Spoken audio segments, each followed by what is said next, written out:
Мына жақта иттер көп екен, ё-моё. Не істеп жүр? Біздің Астананың орталығында. Что за иттер бар, көрпеде? Ха, иттер. Сіздің үй жақта вообще көп па?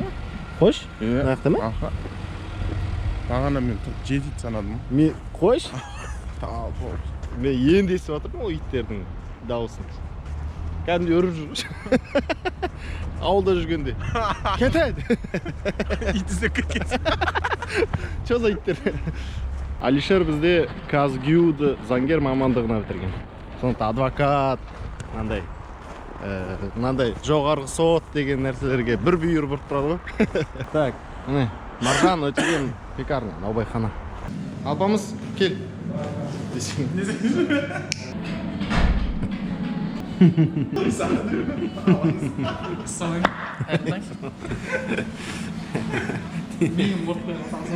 Миың қортпай қалма. Кілт іздеп шығу. Ол кеше есінен шығып кеткен ғой маған бергенін сен. Апсмилля. Ас болсын. Ас болсын. Бұл сәлем екен. Анысы күшті екен.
Заказ делаем ранее.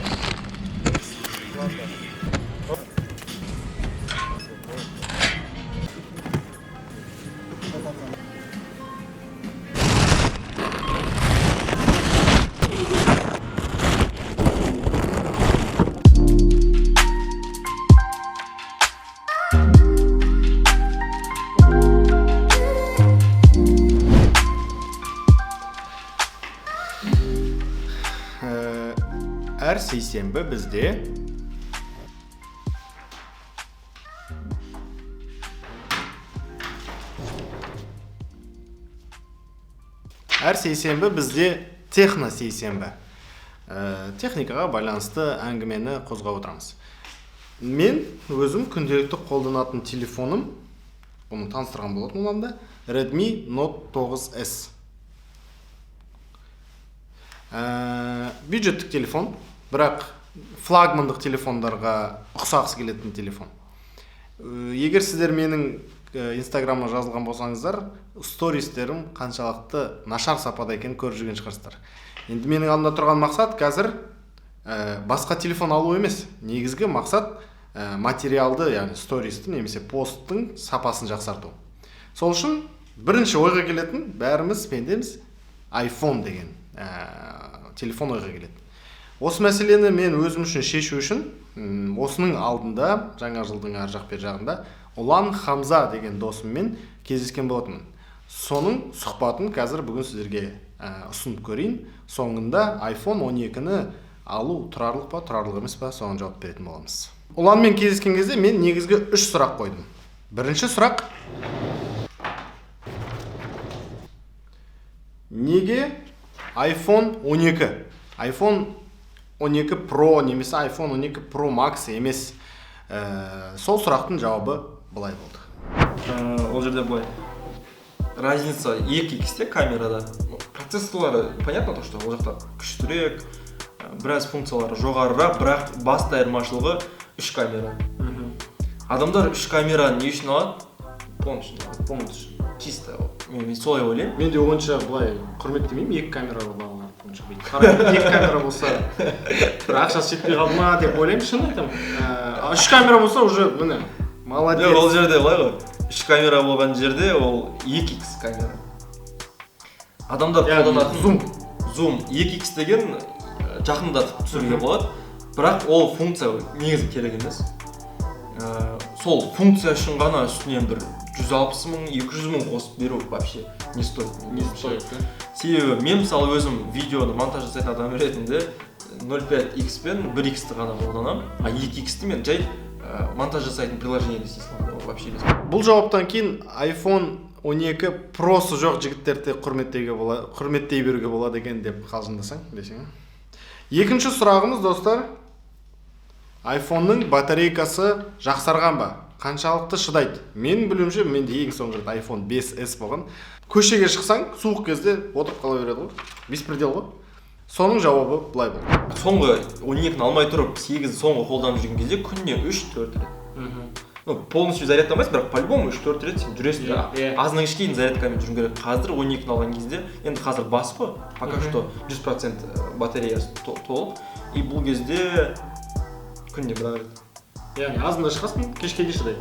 Кешке дейін шыдайды. Еще Астананың суығында далада съемка жасаймын. Жүреді, кешке дейін жүреді. Еще при том, что мен монтаж жасаймын кешке дейін мен соцсетте отырамын, түсіремін, звондаймын, барлығын жасаймын да. Кешке келесің, бір зарядтап қоясың. Сонымен, үшінші соңғы сұрақ. Енді бізде iPhone-нан басқа қаншама телефондар бар ғой? Қытайлық, оңтүстік кореялық, флагмандық телефондар бар.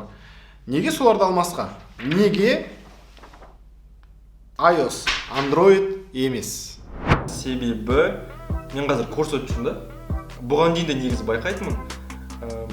Instagram, Android пен достас, то есть Instagram, Android екі әлемде. Мысалы сізде Samsung, сол сияқты Android системасын қолданатын телефон болса, онда сіз Instagramға видео салсаңыз, история салсаңыз, ол жаман көрінеді, качествосы құлайды да. Топовый Android болса да ма? Топовый Android болса да ол білінеді. iPhone мен Android-тың айырмашылықтары бар. Instagramға история түсіргенде, пост салған кезде екеуінде кәдімгідей білініп тұрады. Жарайды, ондай. Дәл қазір эксперимент жасап көрейік. Сторисқа кіреміз. Кімдікі iPhone, кімдікі iPhone емес екенін айтып бере аласың ба? Примерно қарап көруге болады.